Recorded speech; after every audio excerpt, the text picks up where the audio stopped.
going on, guys? Today we're going to be replacing a GFCI outlet. I need a tester, hot stick, wire strippers, flathead screwdriver, your GFCI plate, or hot stick. Go ahead.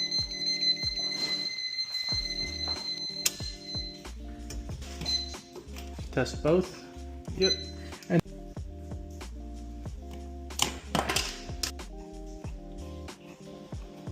go on ahead and just test these one more time.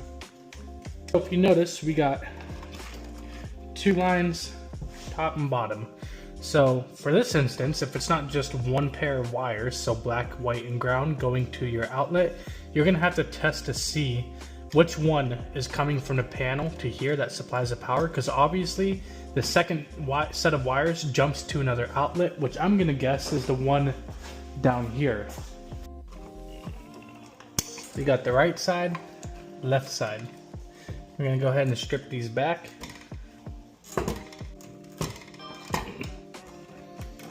Alright, now let's figure out which side is hot. Turn your breaker on. Alright, so this is coming in. The left side is coming in from your panel. The right side is jumping to the next outlet. So that's crucial to know. Go ahead and turn your breaker back off.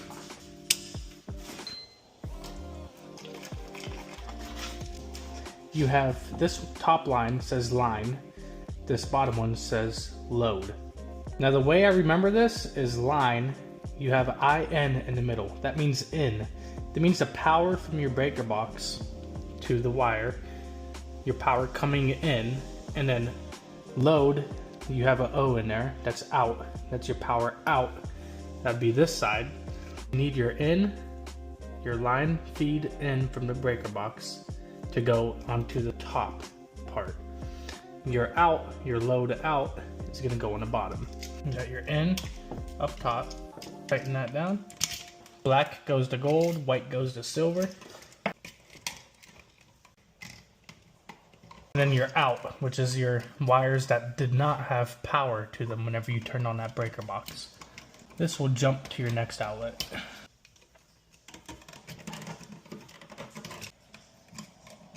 And then for your ground wire, shove this puppy in there. Line up that bottom hole.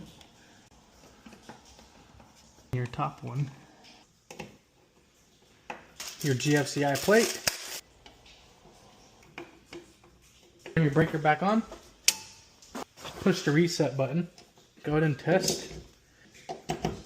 That's how you hook up a GFCI.